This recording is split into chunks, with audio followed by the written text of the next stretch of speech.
state-level policies really do curb energy sector emissions. Researchers studying state-level climate policy in the U.S. confirm what high school teachers already know: if you make an assignment voluntary and offer no incentives for completing it, no one's gonna do it. In an assessment of 17 climate and energy policies enacted by U.S. states between 1990 and 2014, researchers from Emory University found that mandatory policies usually had a positive effect on emissions reduction, while voluntary policies always had negligible or no effect. What may be more interesting, however, is to look at which policies worked best. Such an analysis has growing practical implications. This year, the Trump administration reversed many of the Obama administration's federal emissions-reducing guidelines, rules, and regulations, meaning states that want to curb emissions are left to their own devices. Legislators who are serious about crafting good environmental policy would do well to look at what has worked for others before making proposals. Pulling apart what worked and what didn't was a challenge, the authors write, because a handful of states have adopted several policies applicable to power sector emissions, some mandatory and some voluntary. It should be no surprise that California's wide net climate change legislation AB 32 was associated with a 25% reduction in emissions from the power sector since it came into force in 2006. The state established a cap-and-trade program, as well as a climate action plan, CAP, mandatory greenhouse gas reporting, binding renewable portfolio standards, and emissions performance standards. California also joined the largely voluntary Western Climate Initiative. Were any of these more effective than others?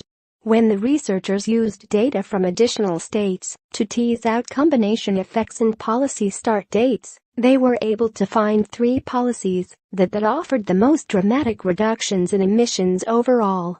Those policies included the second and third policies were also associated with a large reduction in emissions intensity, the authors write, meaning that the average amount of emissions from a state's power sector fell.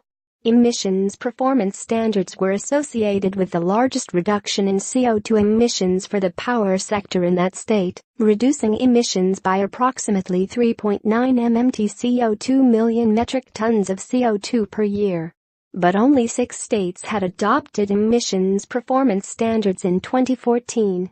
The authors write that these limits are effective but aren't politically feasible in many states. In lieu of those standards, market-based mechanisms, such as a tax or cap-and-trade program, can achieve the same result as regulation at lower costs. Many states also have renewable portfolio standards, RPS, but when analyzed against 2014 data, RPS had mixed results. In some instances, the power sector increased renewables, but didn't increase the percentage of power coming from renewables. In other words, you can build a utility-scale solar facility, but if you keep adding fossil fuel plants too, it won't do much good. The authors noted, ultimately what matters from a climate lens is not whether policies increase renewable energy, but rather whether they are successful in curbing GHG emissions. Increased investment in renewables, greater renewable capacity, or even higher renewable generation levels cannot serve as a suitable proxy for the decarbonization of the power sector, as simply increasing renewable capacity without decreasing fossil fuel electricity generation is not a solution to climate change. It's important to think of renewable energy as a tool to reduce greenhouse gases. Renewables are a means to an end, not the end in itself. Voluntary greenhouse gas emission reporting seemed to have no effect on greenhouse gas emissions. The authors admit, however, that there may be some selection bias working against voluntary emissions reporting as a policy.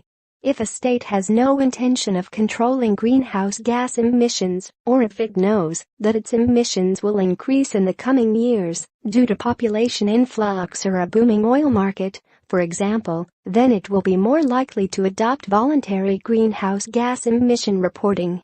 The data doesn't tell us how well voluntary emissions reporting works in a state that is committed to making changes or in a state that's less tied to emissions-producing industries. The Western Climate Initiative, WCI, has also not driven a significant reduction in emissions. The initiative created a weak alliance of Western states that established an economy-wide greenhouse gas emissions target of 15% below 2005 levels by 2020. But before 2014, only California instituted market-based reforms to achieve that goal. For the other 6 states within the WCI, the signing of the agreement in 2007 did not send a strong enough market signal to see a noticeable decrease in emissions, the authors wrote. Finally,